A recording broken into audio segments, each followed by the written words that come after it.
I never thought the person I'd need to protect myself from was my own sister. But that realization didn't hit me until the day of my baby shower, when the people who mattered most weren't there. And the people I never invited were.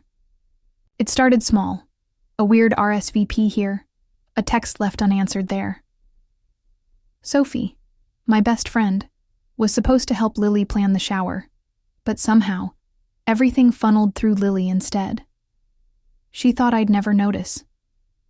Mason had been acting distracted for weeks. Work stress, he said, rubbing my pregnant belly absent-mindedly. But at night, I'd catch him scrolling through his phone, smiling softly, typing quickly. My heart would sink, but I told myself, it's nothing. Lily was the golden girl, always laughing, always charming, always magnetic in a way I wasn't. But she was also my sister, my blood. We had fought over clothes, over attention, but never over something like this. The morning of the shower, I felt uneasy. Sophie texted, "Why didn't you invite my partner? I thought we were all coming." Confused, I checked the guest list Lily had handled. Names were missing, important names. Friends I loved, people Mason supposedly invited too. I confronted Lily as we set up the decorations. "Hey, did something get mixed up with the list?" She smiled too quickly, brushing it off. "Oh, some people canceled last minute. Don't stress, Ava. This is your day." But her eyes darted away, and my stomach twisted. As the guests trickled in, I noticed how many were Lily's friends. People I barely knew, people Mason seemed oddly familiar with. I watched him laugh a little too easily, touch Lily's shoulder a little too long. I told myself I was imagining it. Pregnancy hormones, right? Mason loved me. We were about to have a baby. Lily was just being Lily, over-helpful, over-charming, over everything. But the knot in my chest refused to loosen. When Sophie finally arrived, late and flustered, she pulled me aside. "Ava, why didn't you want me here earlier?" I blinked. "What do you mean?" "I did." Her face hardened. "Lily told me you wanted this small, intimate. That's why we backed off." My mouth went dry. I felt the room spinning as I realized this wasn't random. This was designed. I scanned the crowd, watching Mason hand Lily a drink, their hands brushing, her eyes flicking to his. My hands went cold. Throughout the day, I plastered on a smile. But inside, my mind was racing. Something's wrong, and I was going to figure out exactly what. Later, as I stepped outside to get air, I caught a sound that froze me mid-step. Lily's voice, soft and breathy. "I can't wait until she's asleep tonight." And Mason's laugh, low, intimate. I pressed my back against the wall, my baby bump pushing forward, heart pounding so loud I thought I might faint. She thought I'd never notice, but I did, and everything was about to change. I spent the rest of the baby shower smiling so hard my cheeks hurt, hugging people, opening gifts, posing for photos. But inside, my brain was unraveling. I kept glancing over at Mason and Lily, watching every glance, every touch, every too loud laugh. When Mason wrapped his arm around me for a group photo, I felt the familiar warmth of his hand, the comforting squeeze he always gave. For a second, I wanted to melt into it, to believe it. A girl like me should be grateful, right? Grateful for the fiancé who stuck around. Grateful for the sister who threw the perfect party. Grateful for the life I was building. Sophie stayed close that afternoon, helping me carry gifts to the car, whispering in my ear, "Are you okay?" I forced a laugh. "Yeah, just tired." She narrowed her eyes, but she didn't push. She knew me well enough to wait. That night, Mason rubbed my swollen feet on the couch, kissed the top of my head, told me he was proud of me. My chest ached. I wanted to believe it. I wanted to erase the whispers I'd heard. the looks I'd seen. When Lily texted me, "Loved today. You're glowing, sis." I stared at the screen for a long time before typing back, "Thanks.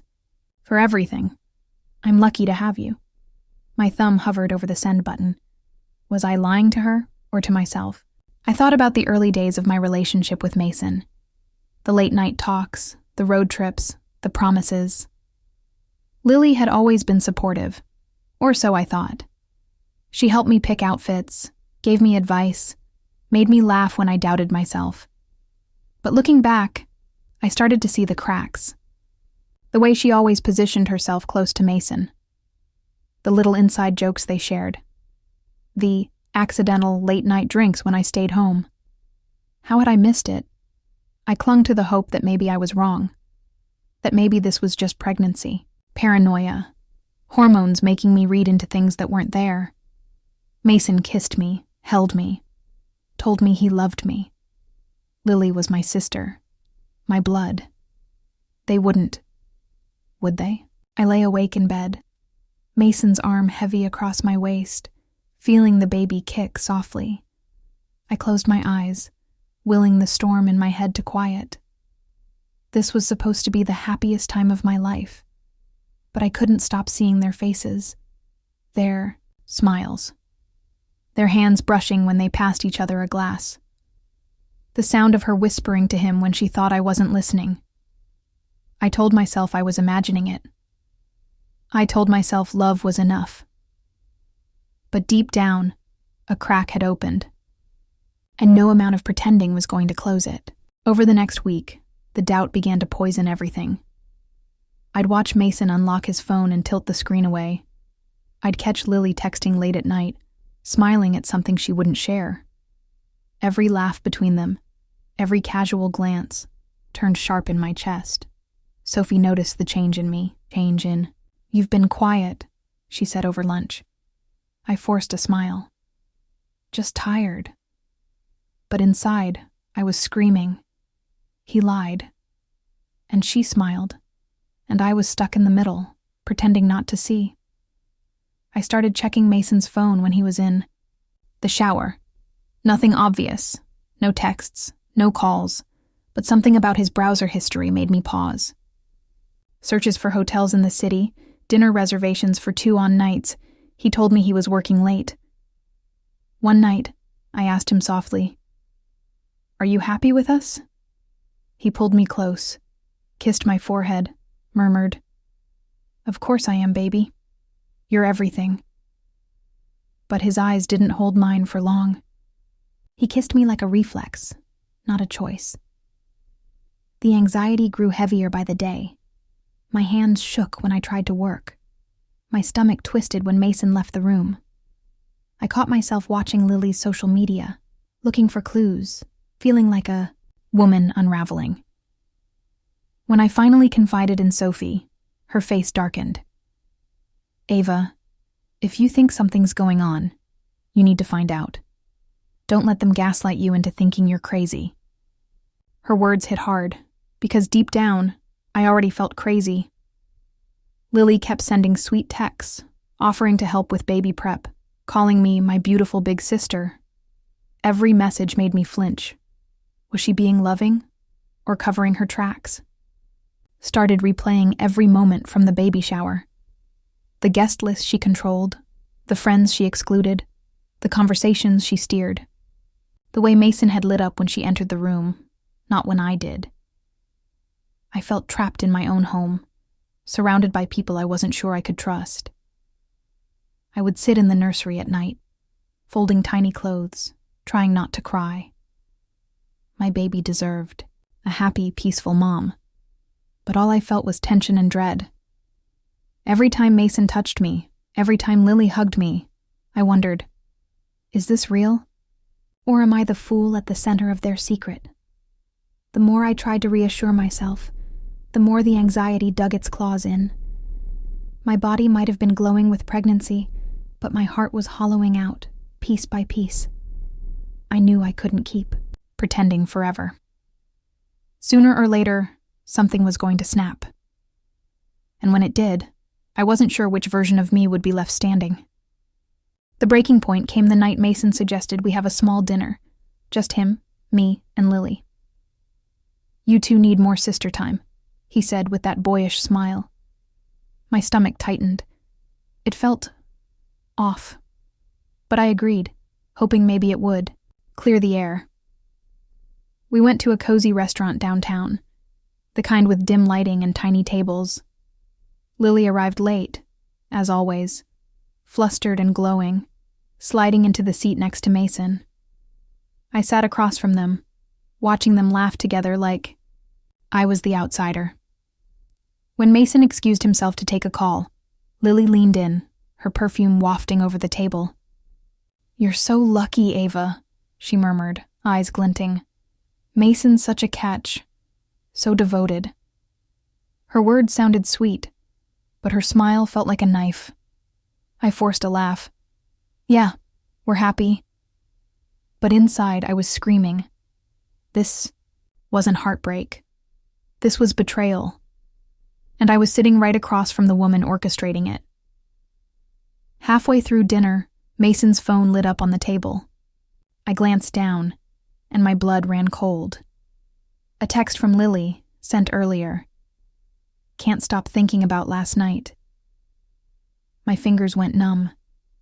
My heart pounded so loud I couldn't hear the waiter. I excused myself to the bathroom, locking the kind door, hands shaking. I stared at myself in the mirror.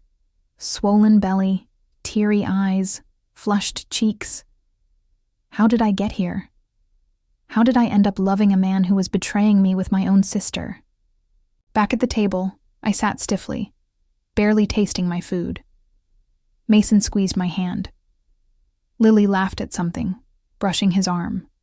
And I sat there, the third wheel to my own fiancé and my own sister, humiliated in public without anyone even knowing. On the way home, Mason reached for me. "You've been quiet tonight," he murmured. I pulled away gently, shaking my head. "Just tired." My voice sounded small, distant. He didn't press. That night, lying in bed, I listened to him breathing beside me, my hands resting on my stomach. I felt the baby kick softly, like a tiny reminder that I wasn't alone, even if I felt lonelier than I'd ever been. Tears slipped down my cheeks as I realized I wasn't mourning just Mason. I was mourning Lily, my sister, my best friend, the person who was supposed to have my back, not stab it. I thought about all the times Lily had been there for me growing up, all the secrets we'd shared. And now, here we were, on opposite sides of a betrayal I couldn't unsee. As I drifted into a restless sleep, one thought kept circling in my mind. They broke me, but they didn't bury me. Not yet. I woke up the next morning with a pit of anger burning in my chest. No more pretending. No more hoping they'd just stop. I was done being the clueless, trusting fiancé. They broke me, but they didn't bury me. Mason moved around the kitchen, like everything was normal, humming softly as he made coffee. I watched him from the doorway, fists clenched, rage crawling under my skin. He turned, smiling. "Morning, babe." I wanted to scream. I texted Sophie, "I need to see you. Now." Within the hour, we were sitting on her couch, my hands shaking, as I spilled everything. The texts, the looks, the gut feeling I couldn't shake. Sophie's face went pale. "Ava, this is bad. Really bad." She pulled me into a tight hug, whispering, "You don't deserve this. You never deserved this." I sobbed into her shoulder, the weight of months of doubt and betrayal crashing over me. But underneath the heartbreak, a new fire was building, a thirst for answers. That night, I stayed up while Mason slept, scrolling through old photos, old texts, old memories. I saw it all with new eyes, the patterns, the manipulation, the lies. He lied, and she smiled. over and over, right in front of me. I realized how isolated I'd become.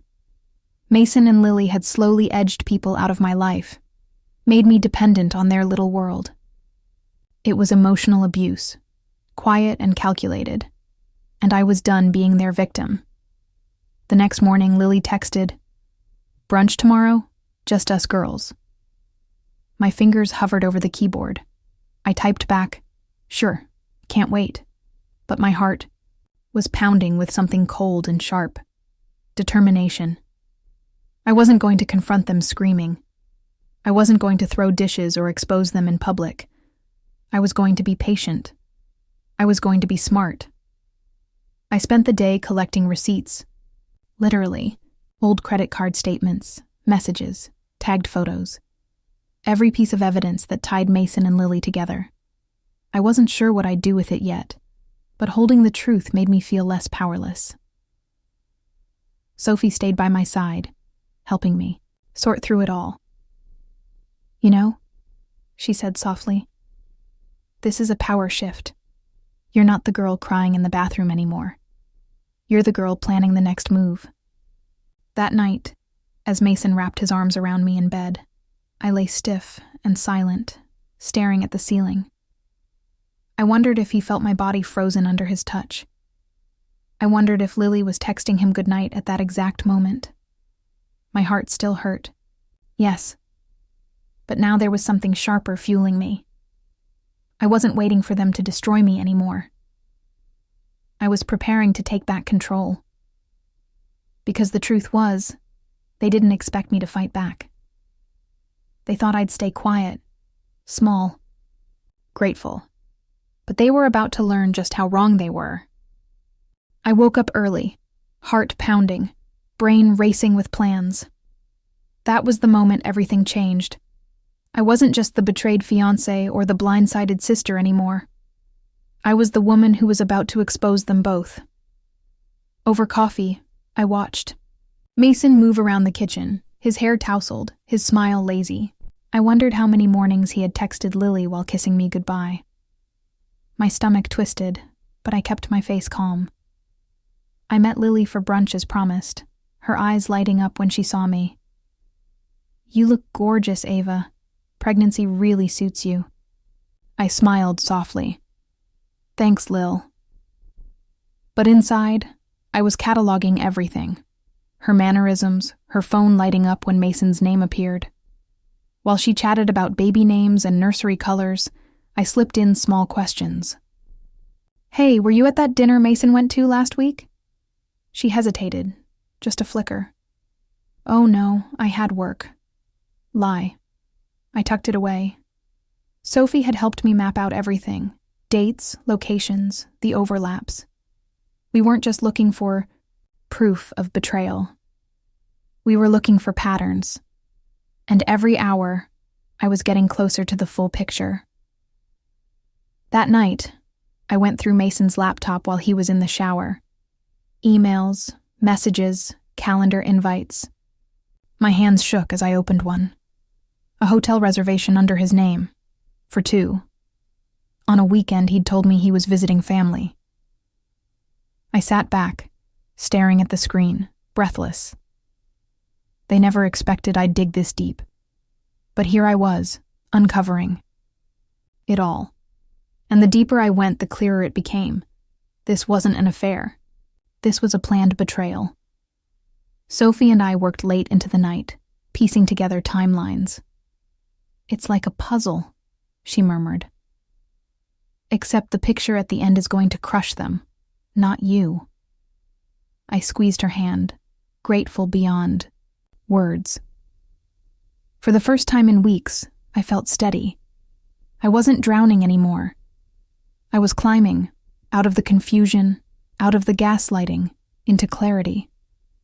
I watched Mason sleep that night, his face relaxed, his breathing soft. And I realized I didn't love him anymore. Not the real him. I loved the idea of him, the version he'd sold me, the man he pretended to be. And Lily?